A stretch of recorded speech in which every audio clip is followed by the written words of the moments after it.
வகுப்பறையில் பிள்ளைங்க பாடம் நடத்தி மதிப்பெண் பெறுகின்ற வரைக்கும் தான் அது உன் பிள்ளைங்க. மைதானத்துக்கு வந்து விளையாண்டோ அல்லது கலைத்துறைகளை சாதித்தார் என்று சொன்னால் என்னுடைய பிள்ளைகள் என்னோடு சேர்ந்து என்னுடைய வாழ்த்துக்களை நீ தெரிவிக்க வேண்டும் என்று சொல்லியிருந்தார்.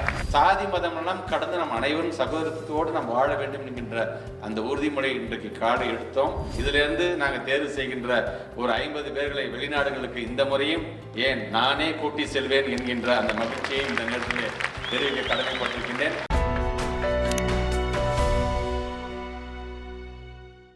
இந்த நிகழ்ச்சியில் நம்முடைய மாண்புமிகு விளையாட்டுத்துறை அமைச்சர் கலந்து கொள்வதாக இருந்தது. அவருடைய பல்வேறு பணிகளின் காரணமாக நம்முடைய மாண்புமிகு தமிழ்நாட்டுடைய முதலமைச்சர்கள் இன்றைக்கு வெளிநாட்டுக்கு ஸ்பெயினுக்கு சென்றிருக்கிறார். ஆக அவருடைய பணியும் சேர்த்து பார்க்கக்கூடிய ஒரு சூழ்நிலை இருக்கிற காரணத்துக்காக அவரிடம் சொன்னார், வகுப்பறையில் பிள்ளைங்க பாடம் நடத்தி மதிப்பெண் பெறுகின்ற வரைக்கும் தான் அது உன் பிள்ளைங்க. மைதானத்துக்கு வந்து விளையாண்டோ அல்லது கலைத்துறைகளை சாதித்தார் என்று சொன்னால் என்னுடைய பிள்ளைகள் என்னோடு சேர்ந்து என்னுடைய வாழ்த்துக்களை நீ தெரிவிக்க வேண்டும் என்று சொல்லியிருந்தார். ஆக அவருடைய வாழ்த்துக்களையும் இங்கே உரையாற்றிய வாழ்த்து தெரிவித்த அனைவருடைய வாழ்த்துக்கோடு இணைத்துக் கொள்வதிலே நான் பெருமை அடைகின்றேன். கலை என்று வரும்பொழுது ஒரு மனிதனை பண்படுத்தக்கூடிய வல்லமை பெற்றது எது என்று சொன்னால் அது கலைதான். உங்களுக்கே தெரிந்திருக்கும், கொரோனா காலத்துக்கு பிறகு ஒரு 2 ஆண்டுகளுக்கு பிறகுதான் நாம் பள்ளிக்கூடங்கள் நம்முடைய ஆட்சி மாற்றம் ஏற்பட்டது, பள்ளிக்கூடங்கள் திறக்கப்பட்டது என்று சொன்னாலும் இங்க இருக்கின்ற பிள்ளைகளுக்கு பள்ளிக்கூடத்தை திறப்பதை காட்டும் அவருடைய அறிவு கதவை திறக்க வேண்டும் என்பதற்காக கொண்டு வரப்பட்ட திட்டம் தான் இல்லம் தேடி கல்வி என்கின்ற திட்டம். இல்லம் தேடி கல்வியை கொண்டு வந்ததுக்கு பிறகு நம்முடைய ஆசிரியர் பெருமக்களுக்கும் நம்முடைய மாணவ செல்வங்களுக்கும் ஒரு இணைப்பை ஏற்படுத்துகின்ற பாலமாக ஒன்று அமைய வேண்டும். அதற்கான ஒரு திட்டத்தை நாம் தீட்ட வேண்டும் என்று சொல்லும்போது மாண்புமிகு தமிழ்நாட்டுடைய முதலமைச்சர் அவர்கள் சொன்னார்கள், 2 வருடங்கள் அடைபட்டு இருந்த நம்முடைய பிள்ளைகள் இப்பொழுது படிப்புக்கு வந்திருக்கிறார்கள். எடுத்தோடனே அதுக்கான பிரஷரை கொடுக்காதீங்க. அந்த குழந்தைங்களுக்கும் ஏன் இந்த 2 வருஷத்துக்கு கூட சில திறமைகள் அவங்க வளர்த்திருந்திருக்கலாம்.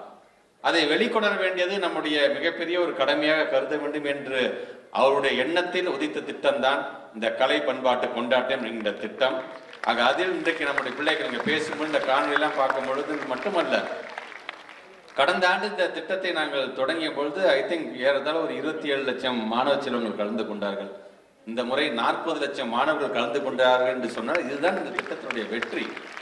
அதில் பல பேர், பல ஆசிரியர்கள், பல பெற்றோர்கள், என் பிள்ளைக்கு இவ்வளவு அழகா பாட தெரியுமா, என் பிள்ளை டான்ஸ் ஆடுமா, என் பிள்ளை கவிதை எழுதுவாங்களா, என் பிள்ளை அழகா படம் வரைவாங்களா, என் பிள்ளைக்கு சிற்பம் செய்ய தெரியுமா என்று வியந்த பெற்றோர்களையும் வியந்த ஆசிரியர்களையும் நான் பல மாவட்டங்கள் நான் பார்த்தது உண்டு.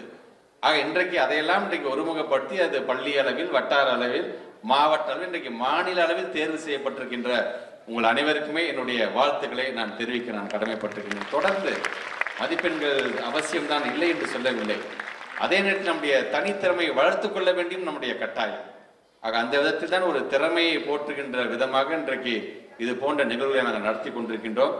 அது மட்டுமல்ல, நான் பேசும்போது கூட நம்முடைய ஆர்த்தி மேடம் நான் சொன்னேன், நான் மிக சிறப்பான முறையில், இதெல்லாம் சாதாரண விஷயம் கிடையாது, இதெல்லாம் ஒருங்கிணைத்து நடத்தக்கூடியது என்பது. அதை நடத்தி காட்டுவதற்கு முக்கிய காரணமாக இருந்த நம்முடைய ஆர்த்தி மேடமுக்கு முதலினுடைய வாழ்த்துக்களையும் பாராட்டுகளையும் சொல்ல நான் கடமைப்பட்டிருக்கிறேன். தொடர்ந்து ஒவ்வொரு வருடமும் இது போல் நான் செய்வோம் என்கின்ற அந்த உறுதிமொழி ஏற்கக்கூடியதாக, குறிப்பாக சங்கமிப்போம், சமத்துவம் படைப்போம்.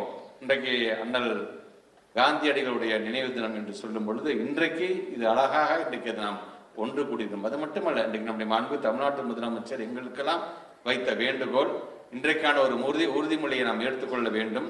உறுதிமொழி மட்டுமல்ல, முழக்கங்களையும் எழுப்ப வேண்டும் என்று அந்த முழக்கத்துடைய கண்டென்ட், அந்த உறுதிமொழிய கண்டென்ட் இதுதான். சாதி மதம் எல்லாம் கடந்து நம் அனைவரும் சகோதரத்தோடு நாம் வாழ வேண்டும் என்கின்ற அந்த உறுதிமொழி இன்றைக்கு காலை எடுத்தோம்.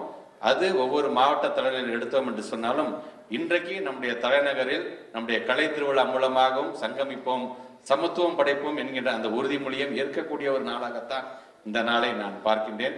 ஆக அந்த விதத்தில் இன்றைக்கு பல்வேறு திறமைகளை காட்டியிருக்கின்ற உங்கள் அனைவருக்குமே என்னுடைய வாழ்த்துக்கள், என்னுடைய பாராட்டுகள்.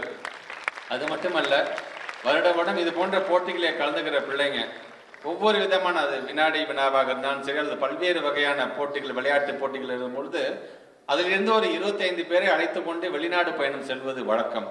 ஆனால் நம்முடைய கலை பண்பாட்டு திருவிழாவில் மட்டும்தான் 50 பேர்களை நாங்கள் செலக்ட் பண்ணி அவங்களை வெளிநாட்டுக்கு அழைத்து செல்கின்றது வழக்கம்.